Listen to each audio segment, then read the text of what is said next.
कई बार तुम सोचते हो ना कि तुम्हें गुस्सा आ जाता है और उस गुस्से में तुम कभी कभार कुछ ऐसे शब्द बोल देते हो जो तुम कभी नहीं बोलते हो। कई बार गुस्से में तुम ऐसी बातें बोल जाते हो जो तुम्हें नहीं बोलनी चाहिए। उसके बाद फिर तुम बैठकर सोचते हो कि कहीं ये चीज़ तुमने गलत तो नहीं बोल दी, कहीं ये बात तुम्हारे बाबा को बुरी तो नहीं लगेगी, कहीं ऐसा तो नहीं है कि तुम गुस्से में कुछ ऐसा बोल जाते हो जिसकी वजह से बाबा भी नाराज़ हो सकते हैं। तो मैं तुमसे एक बात कहता हूँ, तुम इंसान हो, मुझे पता है इंसानों को भी गुस्सा आता है। गुस्से में कई बार कुछ ऐसे शब्द निकल जाते हैं जो नहीं निकलने चाहिए। पहली बात तो मैं यही कहूँगा कि अपने शब्दों पर नियंत्रण रखो जितना हो सके। कोई भी आके तुम्हें कुछ भी कहेगा तो इसका मतलब ये नहीं है कि तुम गुस्सा होने लग जाओगे, नहीं, अपने गुस्से पर नियंत्रण करना सीखो।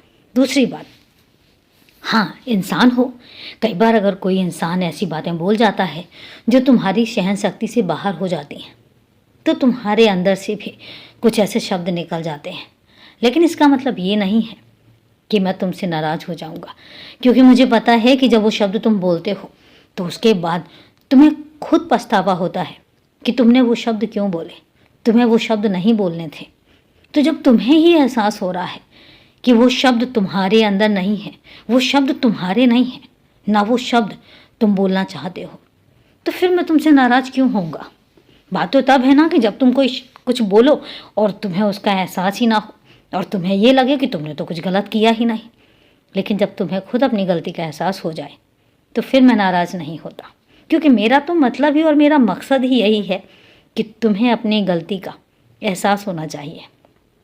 तुम्हें ये पता होना चाहिए कि कौन सी जगह पर तुम सही हो और कौन सी जगह पर तुम गलत हो।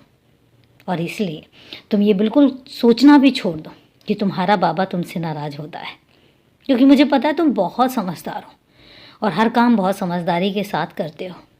तुम किसी को शिकायत का मौका नहीं देना चाहते, ना मुझे पता है कि तुम आगे कभी दोगे, मैं जानता हूँ। और इसीलिए तुम खुश रहा करो हमेशा। और हाँ, तुम्हें अगर ऐसा लगता है कि भविष्य में तुम्हारे साथ कोई परेशानी हो सकती है तो सोचना छोड़ दो, भविष्य की चिंता करना छोड़ दो, क्योंकि भविष्य में तुम्हें कितना कुछ मिलने वाला है ये तुमने भी नहीं सोचा होगा। आने वाला साल तुम देखोगे कि तुम्हारे लिए मैं क्या क्या लेकर आता हूँ।